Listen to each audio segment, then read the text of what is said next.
Well, hello strange people. Back out on Dartmoor.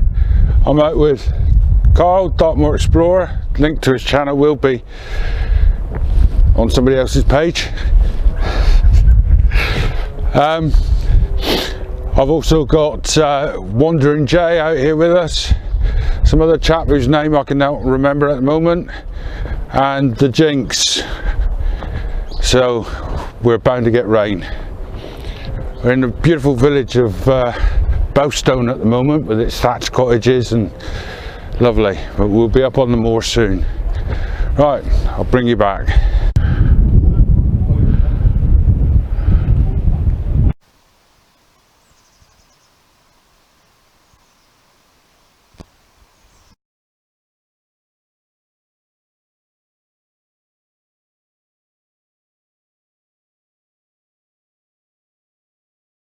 If you want to see some great walkaway videos, watch Carl's.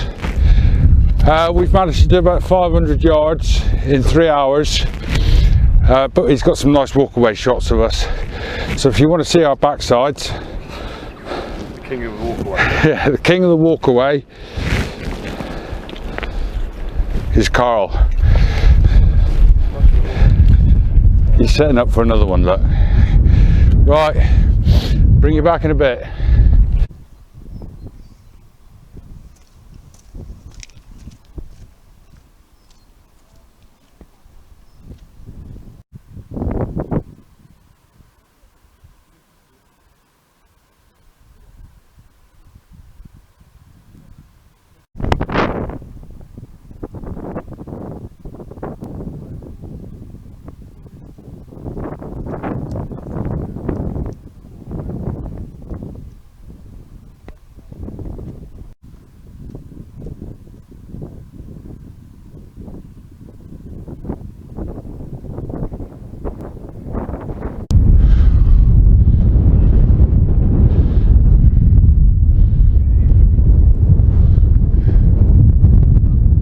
Right, well, I'm stuck in the middle of a bog at the moment. We're waiting for Carl, who's lagging behind as always. We're all on our way up to Steeperton Tor, which is the peaked tour in front of us. There aren't too many peaked tours on Dartmoor. That one's, as you can see, quite peaked. It's got a steep climb up. Wind is blowing about 30-35 at the moment, so it's going to be a lot worse at the top of there. With rain tonight and the Jinx with us, it could be a stormy old night. I'll bring you back soon.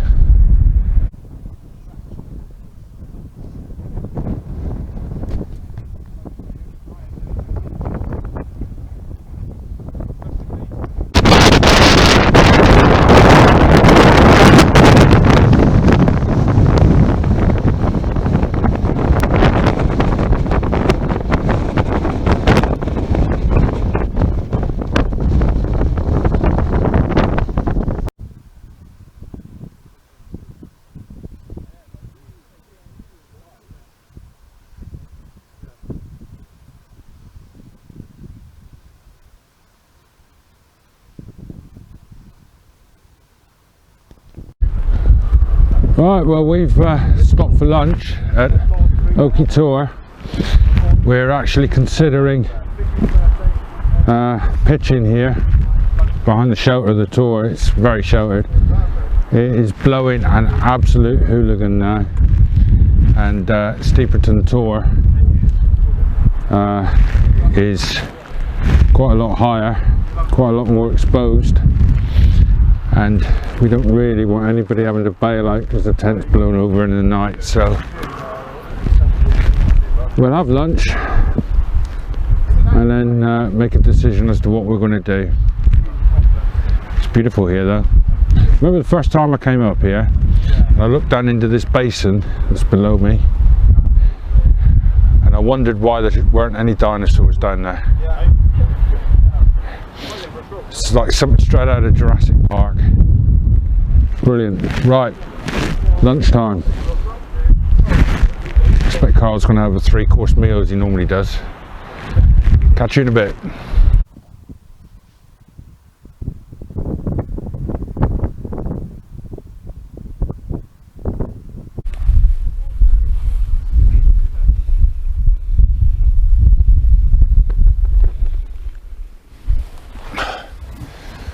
Well, we've decided to camp down in the basin.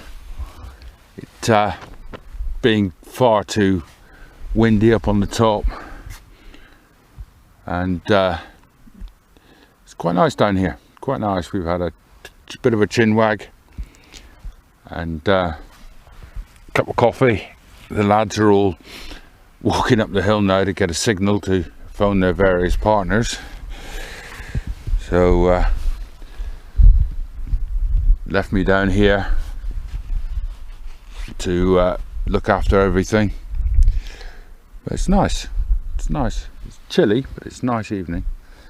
Got my tarp up over the top of my front of my Hilleberg.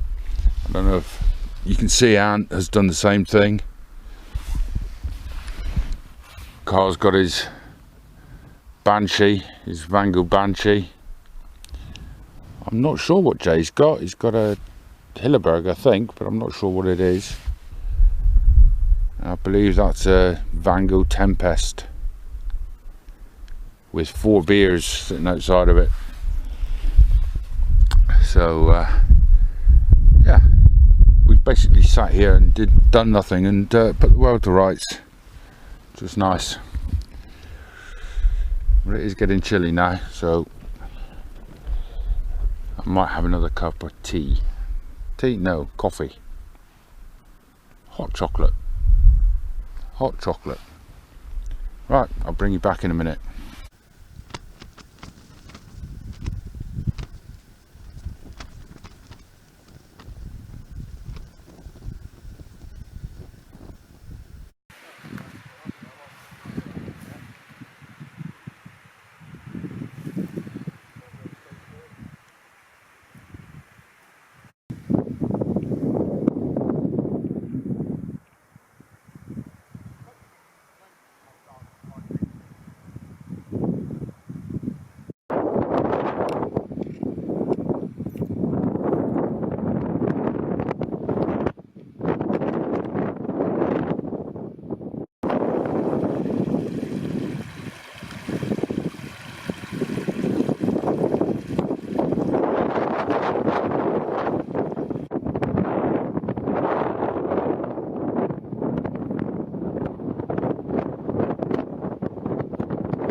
Here we have an episode of Cooking with Carl.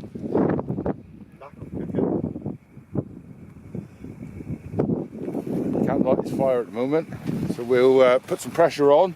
Yeah. All eyes on Carl. Mate, I'm not a bushcrafter. You like to deal with a knife, that's almost bushcraft. There you go. Perfect.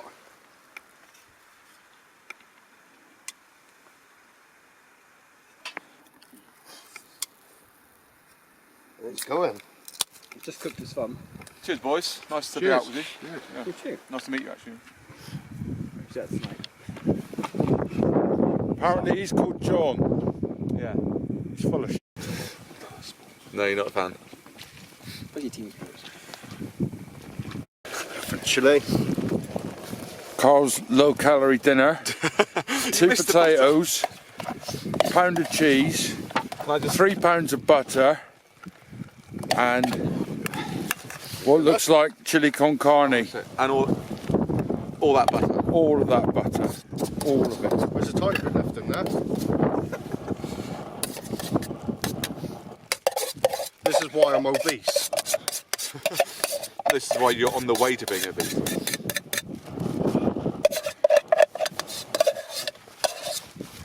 Love it. You say obese, just tell your wife there's more to love.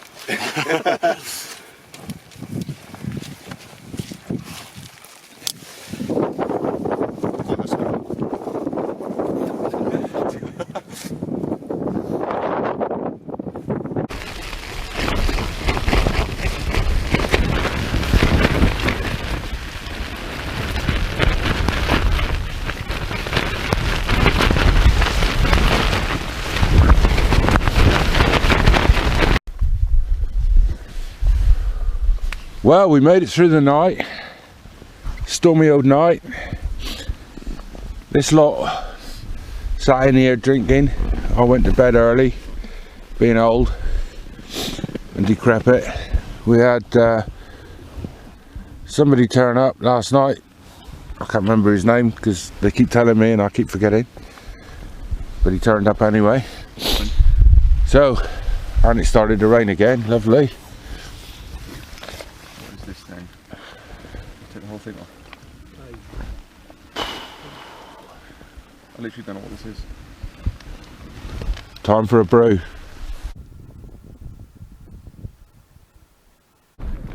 Well, that's us all done, all packed up and gone. Jay is walking out over in that direction. He's going to be walking out to the Warren House Inn, which is a 8 or 9 mile trek across the open moor.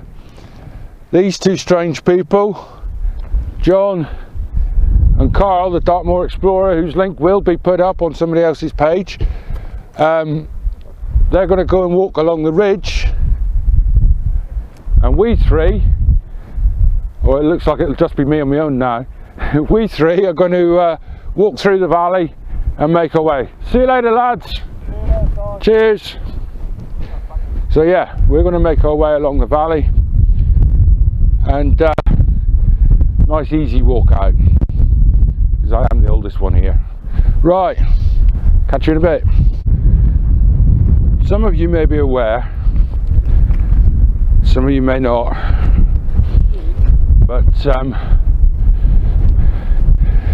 there is proposed a new trespass law in the United Kingdom. Sorry, not in the United Kingdom, England and Wales. Scotland has the right to roam, so this won't be affecting you. Basically, the new trespass law, it's been put forward as being the intentional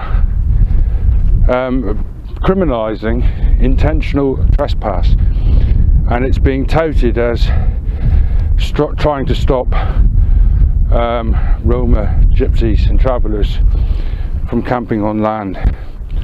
But the questions have been so designed that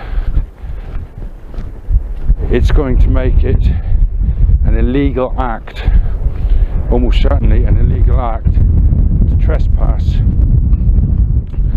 Sorry, I'm just crossing a stream. To trespass anywhere in England and Wales. At the moment it's just a civil case. If a landowner finds you, it's up to him, his responsibility to take you to court. But with it being criminal, they will obviously just call the police, have you arrested. The proposed law says that they can confiscate your equipment there and then. As I say, it's aimed at the travelling community, but it's worded in such a way as to make any kind of trespass illegal, which isn't quite so much of an effect with the national parks, although there are some parts of the national parks that are owned by landowners, and all it is a right of way. So you could end up finding your right of way across the national park even affected. But other places, other counties where there's nothing more than a handkerchief of land that you could use, could end up being severely affected.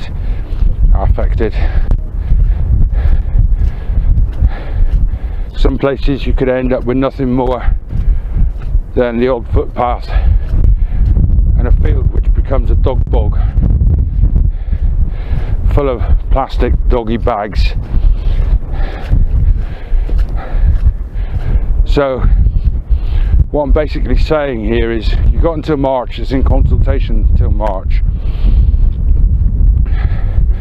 The Roma community and groups like Liberty are fighting it.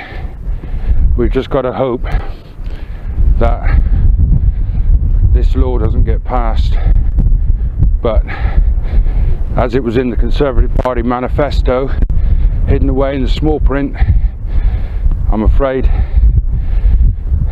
we could lose our right to roam.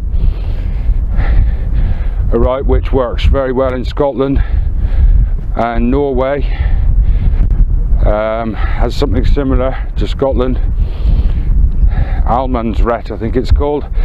Any Norwegian subscribers, and I know I've got at least one. If those are the wrong words, pronunciation, I'm sorry. But they're very similar. They don't allow you into gardens, some public places, very few, sports grounds, schools, that kind of thing. But they work very well up in Scotland, and to my knowledge in Norway. And yet here, England and Wales, we're not likely to lose that right, or what rights we have. You could end up with Dartmoor being the only place left to wild camp, and then you'd have to double check again where you can camp. It's going to be a nightmare, people, if it passes. An absolute nightmare. Right, that's my little rant over. If you want to leave something in the comments below, please do. Just keep it polite. Catch you in a bit. Right, well, we're nearly off the moor now, so I've got to leave you here. Who knows what the next trip out will be. Ant might get in touch and tell me it's snowing and he wants to go out. If not, if it's pleasant like this, we might do a canoe trip. Right, well, I'll leave you here. Oh, look at this big flat area of rock. Great big flat. One big rock. Right, as I say, we're nearly off the moor now, so I'll leave you here. Arrivederci, as they say in Chagford.